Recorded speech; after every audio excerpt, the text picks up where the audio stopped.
estamos hablando, estoy hablando hace 2 domingos, o sea que lo tenemos muy fresquito. ¿Sabéis cuál era el tema más o menos? Pues supone tu mente, parte segunda.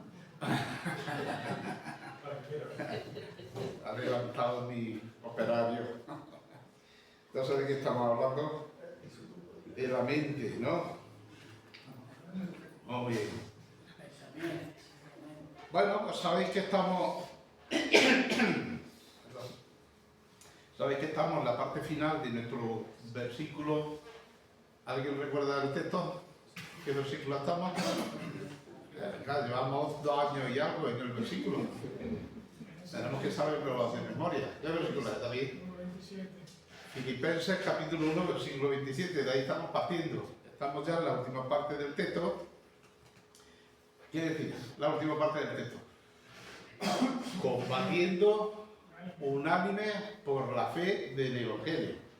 Eso ya no lo sabemos de memoria, ¿no?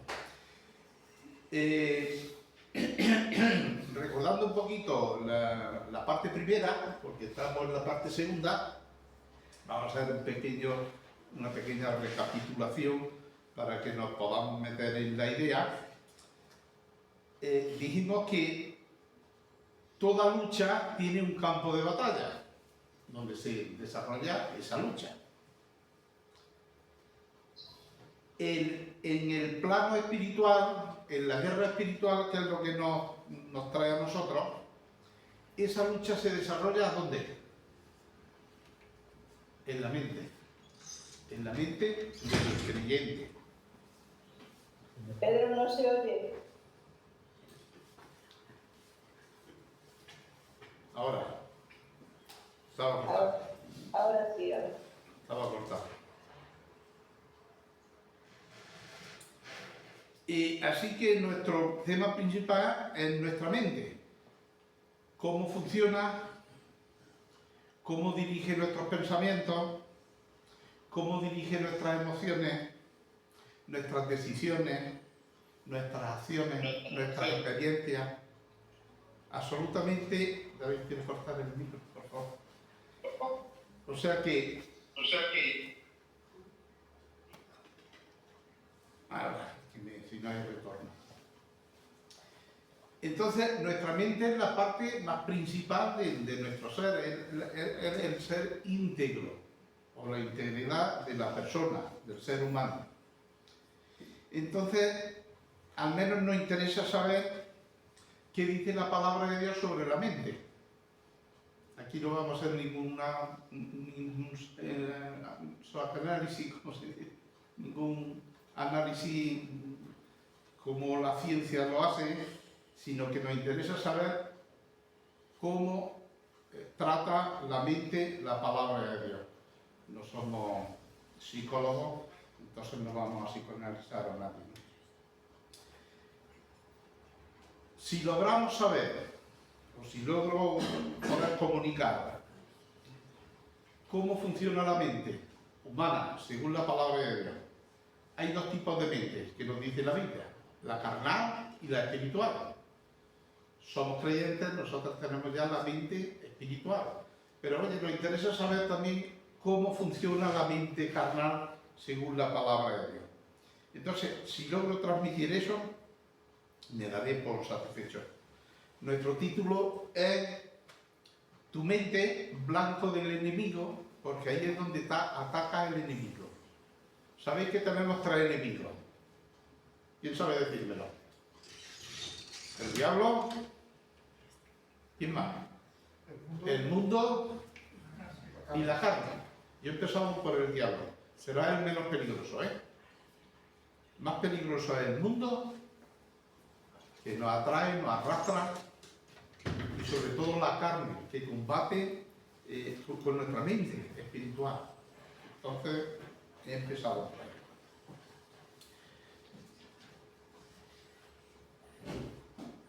Empezábamos el último día con una frase de este pensador, escritor, teólogo norteamericano, que todavía está vivo, contemporáneo nuestro, que decía: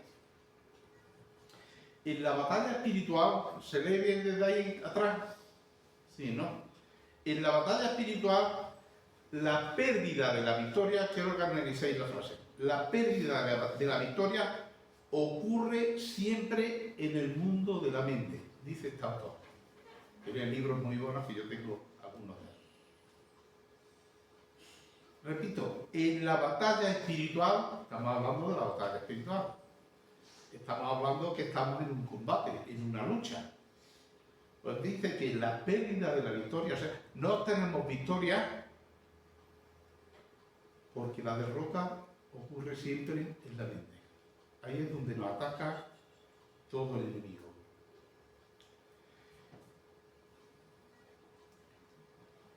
No tenéis que mirar vuestra Biblia, yo he puesto todos los textos ahí, así que podéis, yo los tengo escritos aquí, voy a ir leyéndolos, vosotros podéis seguirlo en el proyector. Mirad lo que dice. Y no se adapten, estamos en Romanos 12:2, un versículo que casi conocemos de memoria, y no se adapten, o sea, no se conformen a este mundo, sino transfórmense mediante la renovación de su mente. Este versículo va a ser clave prácticamente todos los sermones que tengamos posteriores. Para que verifiquen cuál es la voluntad de Dios, lo que es bueno y aceptable, agradable y perfecto. Romanos 12:2. Entonces, con la frase en mente que nos decía Francis Schaeffer, ¿cuál es el peligro que como creyentes tenemos? Adaptarnos a este mundo.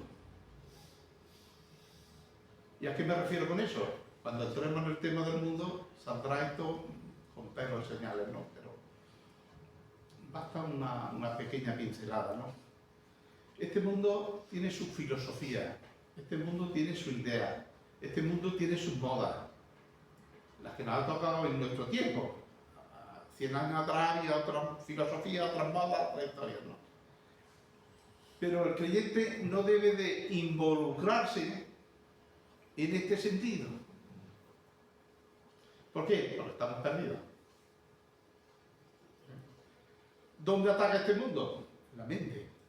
¿Qué quiere? Cambiar nuestra mente, nuestro modo de pensar, simplemente. Bueno, Pablo que nos dice el Señor, no se adapten. Y a veces nos relajamos con una parsimonia y nos dejamos arrastrar por la moda, por la influencia de la filosofía, de la enseñanza, del culto al cuerpo, de una serie de cosas que este mundo nos ofrece como alternativa. Y claro, Pablo dice, no se adapten, no se conformen a este mundo, sino transfórmense mediante la renovación de la mente. Y eso es lo que yo quiero un poco plasmar, ¿no? Hay dos ideas claras que vamos a tener en nuestro sermón, que es la mente carnal, o la mente del incrédulo, y la mente renovada del creyente. Y los problemas que tenemos con nuestra mente, aún con nuestra mente renovada, ¿no? Esa es la idea que quiero de fondo. Bueno, hemos dicho, repito, que todo conflicto tiene un lugar, toda guerra en un sitio. La guerra geográfica que tenemos ahora mismo, bueno, está centrada pero la del creyente está en la mente, Y ahora veréis cómo el enemigo se aprovecha del mundo y se aprovecha de nuestras debilidades para atacarnos en la mente.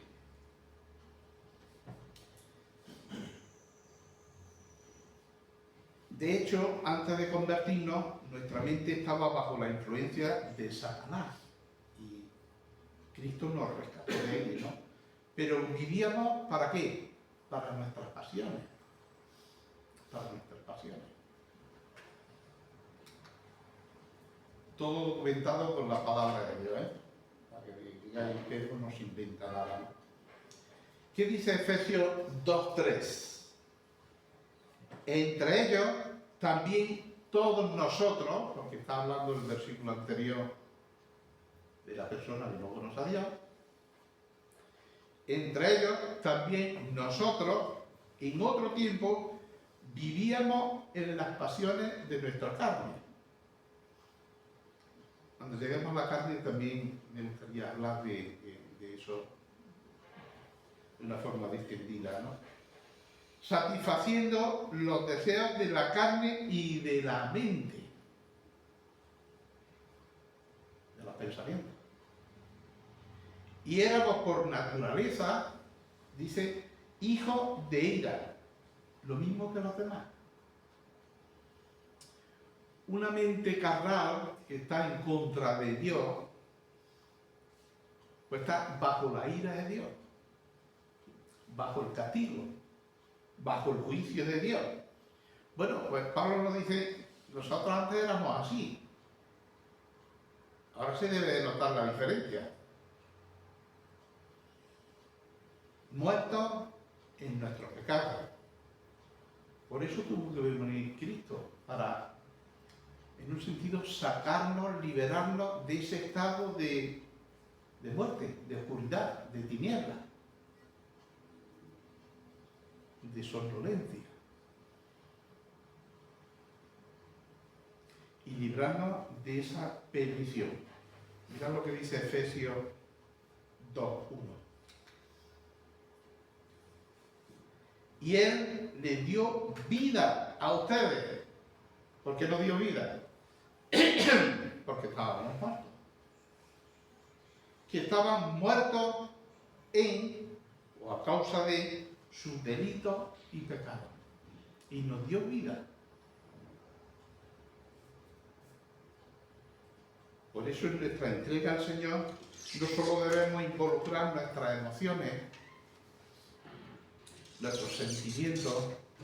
A veces hemos visto conversiones emotivas donde hay unos sentimientos que se ponen en juego, pero que luego a la larga hemos visto que no había fundamento. ¿Por qué? Porque Dios demanda el deseo absoluto de todo el ser, no solo las emociones, los sentimientos, sino toda nuestra mente. Sabemos, racionamos lo que estamos haciendo. Esa es la única forma de adorar a Dios correctamente, no solo con las emociones, sino con nuestra mente.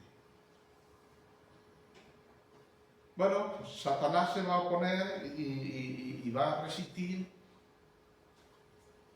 como sea para que ese cambio no opere en nosotros. Hablábamos un poquito el otro día de la definición de la mente, ¿no? Y podríamos decir que es el asentamiento de nuestro entendimiento. Es decir, que con la mente el hombre razona, acumula conocimiento, toma decisiones, siente una serie de cosas, ¿no? Como digo, es la persona íntegra, ¿no? Y nuestros pensamientos determinan cómo vivimos. Por eso es tan importante conocer nuestra mente. Repito, nuestros pensamientos determinan cómo vivimos nuestra vida.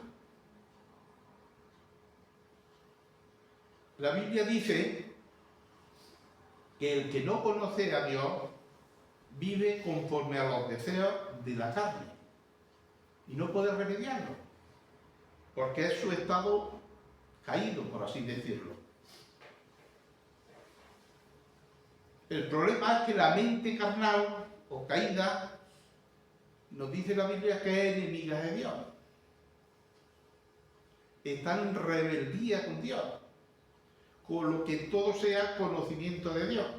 Por eso experimentamos que cuando le hablamos a las personas, bueno, simplemente nombrar la palabra Biblia ya es un rechazo tremendo, ¿no? Religiosidad, toda la que quiera. Cofradía, cuanta más mejor. Pero nombra la palabra Dios y es un rechazo. Bueno, la palabra misma nos dice que es natural. Porque el problema de esa mente carnal que tienen esas personas es enemistad con Dios. ¿Por qué? Porque no se sujetan a Dios de una forma muy simple. Mirad lo que dice Romanos 8:7. La mente puesta en la carne es enemiga de Dios, porque no se sujeta a la ley de Dios, pues ni siquiera puede hacerlo. Es lo que decía el último día, ¿no? Ni pueden ni quieren. Como el que no come ni deja comer, ¿no? Algo así, ¿no? Esa es la actitud de la mente. Bueno, ya hemos visto un poquito la definición de la mente. Ahora nos encontramos la primera mente, la mente caída.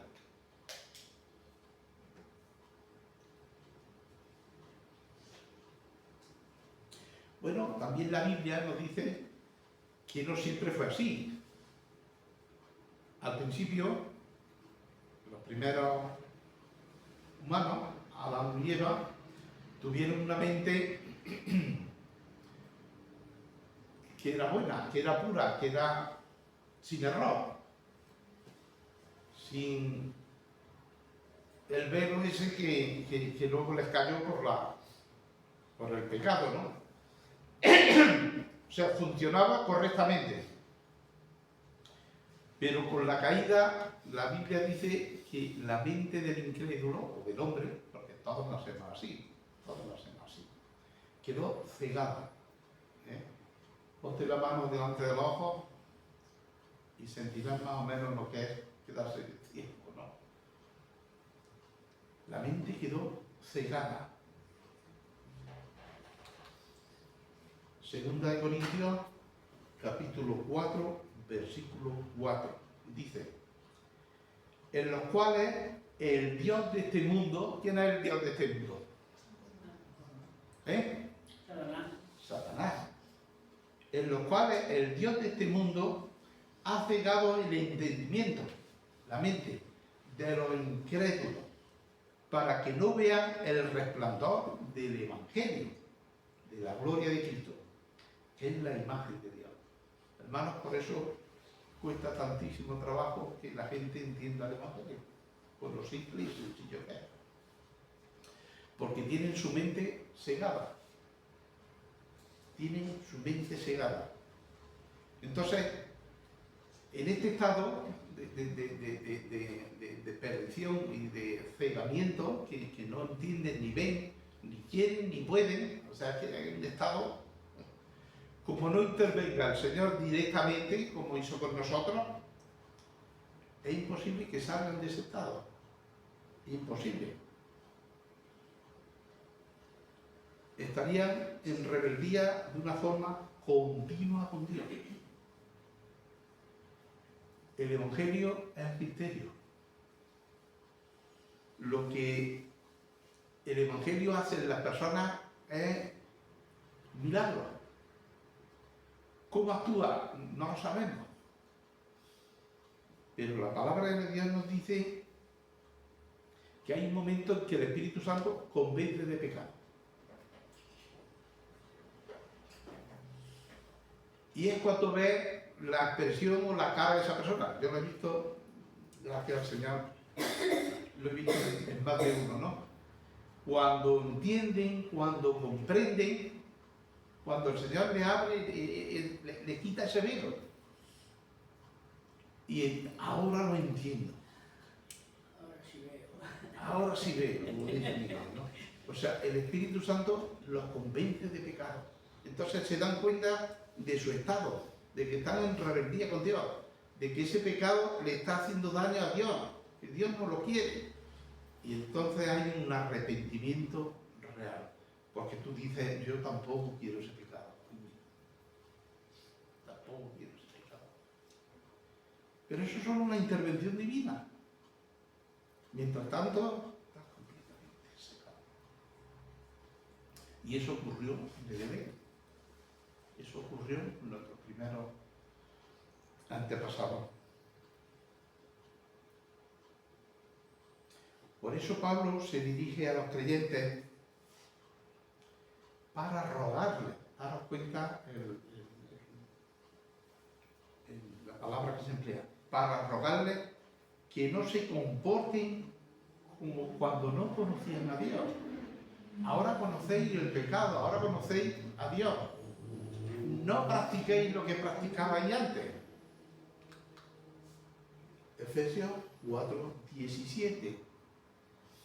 Pablo dice, esto digo, pues, y afirmo juntamente con el Señor, que ustedes ya no anden así como andan también los gentiles, paganos, en la vanidad de su mente. Vuelve otra vez la idea de la mente. Entonces, ¿qué vamos a hacer con nuestra mente? ¿Qué vamos a hacer con nuestra mente? El problema es que una mente caída es una mente carnal. Romanos 8:8. Y los que están en la carne no pueden agradar a Dios. Aunque quieran, no pueden hacerlo. Ni pueden andar conforme al Espíritu. ¿A qué responden? Bueno, a impulsos pecaminosos de la carne. Y disfrutan pensando que esto les trae satisfacción. Eso es vivir para la carne. Pablo dice, vosotros ya conocéis, las compartéis, como los que no conocen a Dios. Si no, no nos vamos a diferenciar.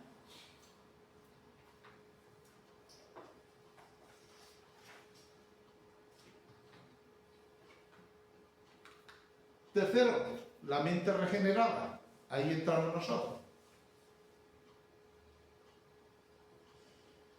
¿Quién hace la regeneración en nosotros, en el creyente? Es una pregunta que yo hago a vosotros y que le vamos a hacer a la palabra de Dios. ¿Quién hace la obra de la regeneración en nuestra mente? El Espíritu Santo. Actualmente, ¿cómo se recibe el Espíritu Santo? ¿Cómo recibimos al Espíritu Santo hoy?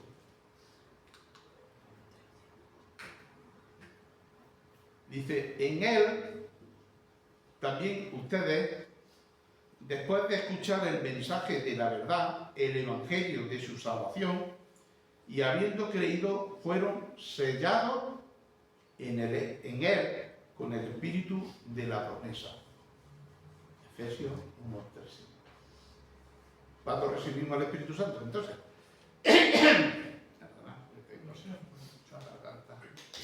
cuando nos convertimos, cuando escuchamos el Evangelio, lo entendemos y lo aceptamos.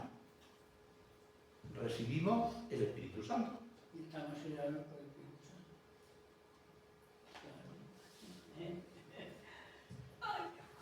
Si una persona no tiene el Espíritu Santo, ¿puede en realidad decir que es un cristiano?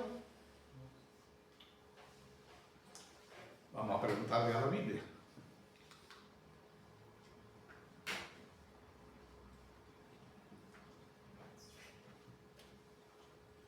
Romanos 8:9. ¿Qué dice? Sin embargo, ustedes no están en la carne, sino en el Espíritu. Si en verdad el Espíritu de Dios habita en ustedes. Pero si alguien no tiene el Espíritu de Cristo, el tal no es de él. ¿Estamos viendo la diferencia de la mente carnal a la mente regenerada? Hay una diferencia, por lo menos tenemos un inquilino, tenemos el Espíritu Santo. Oye, algo hará dentro de nosotros, pues debe de hacer. Ahora os pregunto, ¿cuál es la verdadera razón por la cual Dios manda a su Espíritu a entrar dentro del creyente? ¿Cuál es la razón? Porque lo tenemos, el Espíritu Santo.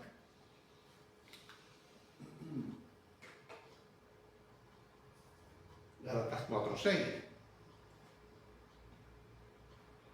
Y porque ustedes son hijos de Dios, ha enviado el Espíritu de su Hijo a nuestros corazones.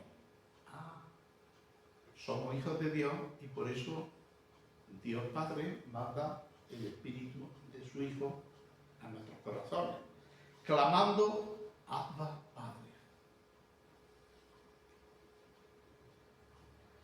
Entonces vemos que el Espíritu Santo no es un accesorio añadido a nuestra vida. ¿Qué es? Bueno, según la palabra de Dios, es el autor directamente de la vida cristiana. Qué importante es el Espíritu Santo. Qué importante.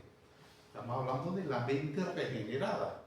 Todo esto es obra del Espíritu Santo. Cuanto más lo conozcamos y lo que hacen nosotros, más nos nutriremos y aprenderemos.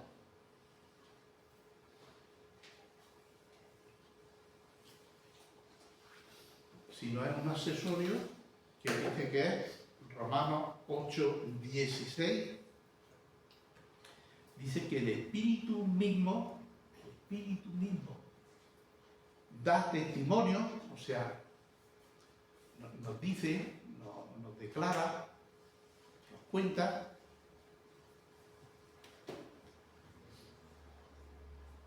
a nuestro espíritu de que somos hijos de Dios. El hombre es tripartito, es como si fuese un bloque de tres plantas. Donde está el cuerpo, en la primera planta, donde está el alma que es inmortal. Nuestra alma es inmortal porque es la imagen de Dios, Dios nos hizo de esta forma. Y donde está un tercer piso, que es nuestro espíritu, de que habla aquí, en minúscula, al Espíritu Santo. Y cuando nosotros venimos a este mundo, ese tercer piso está, como hemos dicho que está, a oscuras, velado, ciego. Allí no hay ningún contacto con Dios, ni puede ni queremos. Cuando nos convertimos, cuando entendemos el Evangelio y le decimos al Señor, entra en mi corazón, yo me arrepiento de mis pecados y quiero que tú gobiernes mi vida, es cuando hemos leído ahí que manda el Espíritu Santo. Lo dice, manda a nuestros corazones.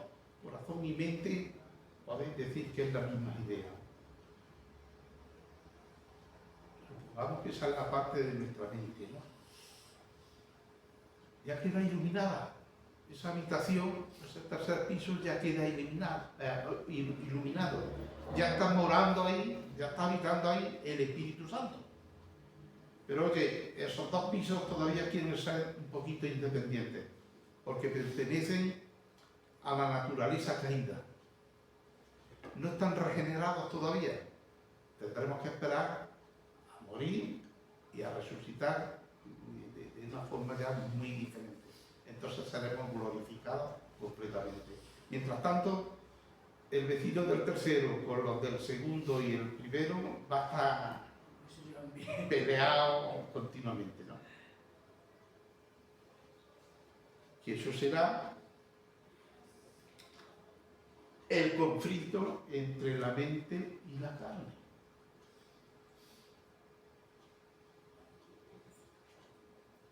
Pablo reconoce que hay un conflicto entre la mente que quiere obedecer a Dios, esa ya habitación iluminada, donde tenemos el Espíritu Santo y ya si hay una comunión con Dios, ya oramos al Señor, entendemos su palabra, hay un contacto, no hay una comunión.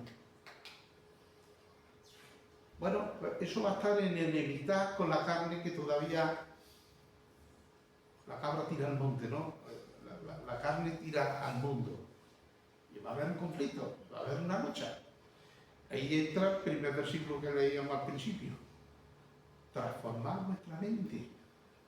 No os dejéis conformar o arrastrar por este mundo, sino transformaros. Y ese es el trabajo que como cristianos, como creyentes, tenemos que hacer.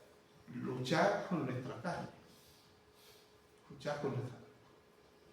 O te dejas arrastrar, domina. Una de dos. Esto lo desarrollaremos con tiempo bastante, ¿no? Bueno, Pablo dice, yo he nacido de nuevo, pero todavía participo de la naturaleza caída. O sea que quiero hacer una cosa, pero no puedo hacerla. O me cuesta mucho trabajo hacerla. ¿Qué dice Pablo en Romanos 7, versículos 22 y 23? Amo la ley de Dios con todo mi corazón. ¿Pero qué dice? Pero hay otro poder dentro de mí que está en guerra con mi mente. Está en guerra con mi mente. Eso cuando nos damos cuenta que deberíamos de hacer una cosa, que la vemos correcta, pero hacemos lo contrario. Ese poder me esclaviza al pecado que todavía está dentro de mí. Eso es lo que os digo, ¿no? Y nuestro cuerpo no es glorificado todavía y tenemos que luchar contra él. Entonces, lo que no podemos es perder la cabeza realmente. Porque si no, volvemos a la frase de Schaffer, ¿no? Que decía, la derrota siempre en la mente. La falta de victoria siempre por el enfrentamiento en nuestra mente, ¿no? Y Pablo dice que en nuestro interior hay dos realidades que combaten entre sí. Nos viene al dedillo porque estamos hablando del combate, de la guerra espiritual. Una mente renovada que disfruta de las cosas de Dios, porque disfrutamos de las cosas de Dios, si no, no estaríamos aquí.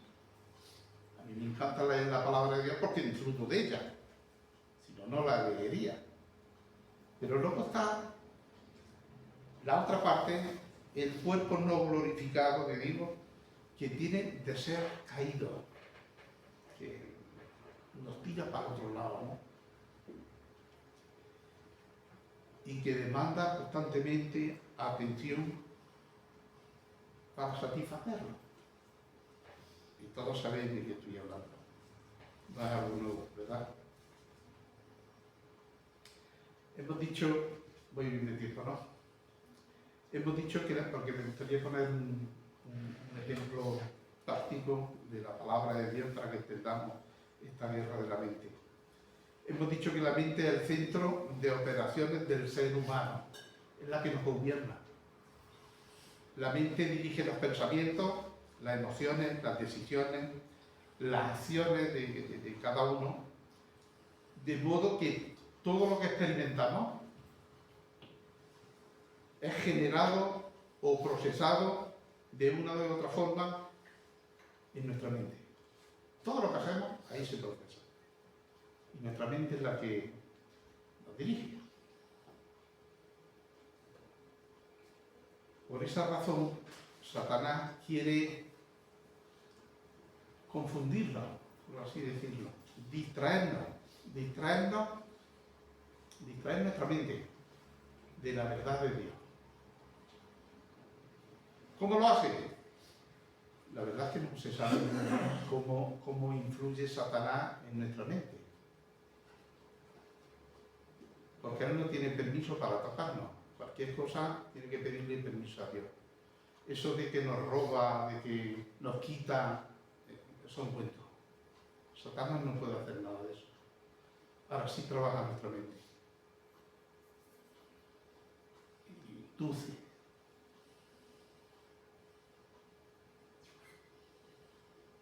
Como Hawkwood es. Yo creo que es el inventor de la sugestión. A ver lo que es la sugestión, ¿no? Alguien que te remacha, te recalca y te machaca, dice, no puedes, y al final dice, tú no puedes, te convence. O la autosugestión. Yo esta mañana podría ver diciendo, Pedro, te va a quedar blanco, te va a quedar blanco y no vas a dar el sermón. Y te quedo blanco. Bueno, pues yo creo que Satanás es el inventor de alguna manera influye en nuestra manera de pensar. de actuar. Tiene la habilidad de colocar ideas en nuestra mente sobre cosas que estamos deseando o temiendo. Los dos extremos, ¿no? Y allí que nos los coloca. ¿Recordáis? Siempre volvemos a Génesis capítulo 3. ¿Recordáis la estrategia que usó con Eva en el huerto? No fue agresivo, no fue a rebatirle a Eva sobre la palabra de Dios, lo que Dios había dicho, sino que fue una conversación de lo más normal, más tranquila.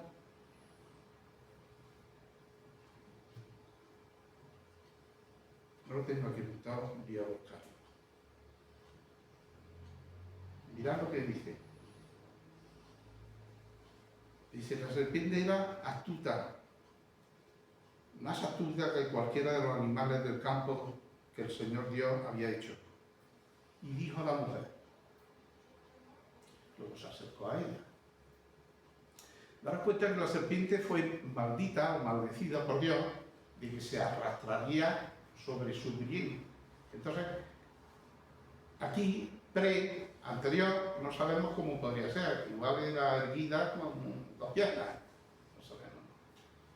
Lo que sí nos dice es que era muy astuta, más que cualquier animal. Era diferente a todos los animales. Y evidentemente Eva no se asustó, sino que le habló tranquilamente. Y daros cuenta cómo toca la mente de Eva. ¿Cómo la confunde? Con que Dios les ha dicho no comerán de ningún árbol del huerto, de ningún. Un adjetivo indeterminado. Y se queda Eva diciendo, no, porque si no comemos de ninguno nos morimos de hambre, no puede ser. ¿Y qué dice? No, Dios ha dicho que podemos comer de todo, menos de este que está aquí en el centro. Los huevos estaban muy cerca del agua. Pero a mí me llamó la atención lo que responde Eva. Versículo 3 de Génesis capítulo 3 dice, pero el fruto del árbol que está en medio del huerto, Dios ha dicho, no comeréis de él ni lo tocarán. Eso se lo ha inventado Eva. Dios no dice nada de tocarlo. Es que posiblemente Eva estaba pensando en que el pecado o el problema estaba en el árbol, en el fruto, lo habían fulmigado y por eso ni tocarlo. ¿Te das cuenta? O sea que Eva ya estaba predispuesta. Porque Dios dice, no comeréis. La orden o el pecado estaba en la desobediencia, no en tocar el árbol. Ya llegaremos aquí y nos entretendremos más, solo una pincelada, ¿no? Es decir, Eva ya había cambiado un poco la palabra de Dios. Ya estaba su mente un poco tocada, no se había enterado muy bien. Y el diablo utiliza esa confusión. ¿Y qué nos dice posteriormente? Eva dice, pues, estamos bien. Vio que era bueno. Vio que era bueno. La vio. La vio. En esto el diablo es un maestro. Por eso yo digo que es el inventor de la sugestión, ¿no? Como en una conversación tan tranquila, la vio. Bueno, yo creo que en nuestros días a nosotros puede tocarnos de la misma manera, puede guiarnos, si no conocemos bien la palabra de Dios, puede guiarnos y hacernos pensar una cosa que no es. Esa es la estrategia que usó con Eva y que de la misma manera hoy en día Satanás busca distraernos, bueno, pues, por medio de ideologías, de razonamientos humanos o mundanos. ¿Con qué fin? Pues para evitar que estemos enfocados en el camino de Dios correcto y provocar así nuestra caída, que lo logró con Eva. De ahí la importancia que tiene la palabra de Dios para la renovación de nuestra mente. La mente es el centro de lo que estamos viendo, ¿no? ¿Qué dice? Dale cuenta lo que dice Pablo en 2 Corintios 11:3. Pero temo que, así como la serpiente con su astucia engañó a Eva, la mente de ustedes sean desviadas de la sencillez y la pureza de la devoción a Cristo. Estamos advertidos, estamos advertidos. Y Pablo dice, estamos en el mismo peligro que Eva. Y es un temor. Y dice, con estas palabras, Pablo busca alentar a los creyentes. Vamos a ver ese caso práctico y termino con ello. No termino, yo continúo domingo a domingo, ¿no? Un versículo. Mateo 16:17. En este Evangelio de San Mateo encontramos a Pedro confesando su fe en Jesús. Curioso, porque lo confiesa a Jesús como el Cristo, el Mesías, el Hijo del Dios viviente. O sea, una clarificación que el mismo Jesús le dice a Simón Pedro. Bueno, ese es el texto del versículo 16. Simón Pedro respondió, tú eres el Cristo, el Mesías, el Hijo del Dios viviente. Dice, entonces Jesús le dijo, bienaventurado eres, Simón, hijo de Jonás, porque esto no te lo reveló carne ni sangre, sino mi Padre que está en los cielos.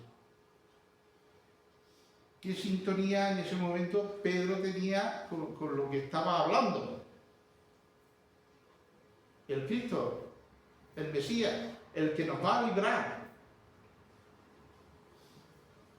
Igual no entendía muy bien lo que estaba diciendo, pero bueno, veía a Jesús como el libertador, ¿no?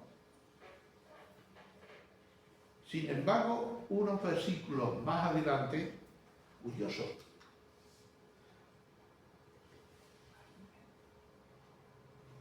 vemos a Jesús reprender a Pedro. Unos cuantos versículos más abajo. Hemos leído el 16 y el 17, en el 22, 23. Porque aparentemente él estaba siendo usado por Satanás. Podemos decir, pero ¿cómo? ¿Cómo? ¿Está reconociendo que Jesús es el Cristo y ahora Satanás influye en su forma de pensar? ¿Os dais cuenta? Mientras Pedro estaba pensando en las cosas de Dios, porque estaba pensando en las cosas de Dios, Satanás logró confundirlo y colocar la idea que le cambió su forma de pensar. ¿Para qué? Para que no pudiera ver los sufrimientos del Mesías como un plan supremo de Dios, sino como algo que debía de evitar a toda costa. ¿Os dais cuenta de la gravedad de la situación? Primero Pedro dice, era el Mesías, el Hijo del Dios viviente. Pero no muera, no vaya a la cruz. Sin embargo, el versículo anterior, no está puesto ahí, el 21, Jesús le estaba diciendo, ¿qué se lo estaba diciendo? No solo a él, sino a todos los discípulos. Oye, que es necesario que vaya a Jerusalén, muera y resucite al tercer día. Ya, hombre, no haga eso. Dios no quiere que haga eso, ¿no? ¿Y qué le dice Jesús? Apártate de mí, Satanás. Como la mente del creyente a veces puede ser influenciada de una forma incorrecta cuando no entendemos la palabra de Dios. y le damos nosotros la interpretación que más pensamos que es la más correcta. Tú eres el Cristo, la mujer. Pedro entonces no está entendiendo qué es lo que tiene que hacer el Cristo, sino dar su vida. Como judío, la idea de Pedro era que simplemente que iba a echar a los romanos de allí, lo iba a salvar de una forma física. Pero Jesús lo alaba y le dice, eso no te lo ha revelado nadie, eso es mi Padre, el único, ¿no? Pues imagínate que Pedro no hubiera estado enfocado en las cosas de Dios. ¿Qué me dice? Eso no puede pasar a nosotros. Aún estando enfocado en las cosas de Dios, el diablo puede tocarnos, puede meternos ideas raras. Si no estamos enfocados en las cosas de Dios, caso perdido. Tomando la parte de Jesús, Pedro lo reprendió. ¿A la cuenta? Reprendió a Dios. No lo permita Dios, Señor. Eso nunca te acontecerá. Pero volviéndose a él, dijo a Pedro, quítate delante de mí, Satanás, me eres piedra de tropiezo, porque no estás pensando en las cosas de Dios, sino en las cosas del hombre. Hace un momento sí, pero ahora no. Antes sí, ahora no. Y a veces a nosotros nos puede pasar lo mismo. Tenemos que decirle a los hermanos, ahora no estás pensando de una forma muy acorde, ¿no? Bueno, pues así vemos la participación de la mente en la guerra espiritual. Al convertirse en el blanco principal de nuestro enemigo. Ahí se ve muy claramente. El próximo día ya pondremos otro ejemplo, ¿no? El enemigo está constantemente buscando la manera de ganar acceso a nuestra mente. Repito, el enemigo está continuamente buscando la manera de ganar acceso a nuestra mente. Y aunque no sabemos cómo lo hace, sí sabemos que ejerce una influencia sobre nuestra mente. Voy a dejarlo aquí. El próximo día seguiremos seguramente, porque he visto que es un tema bastante interesante que a mí me está sirviendo.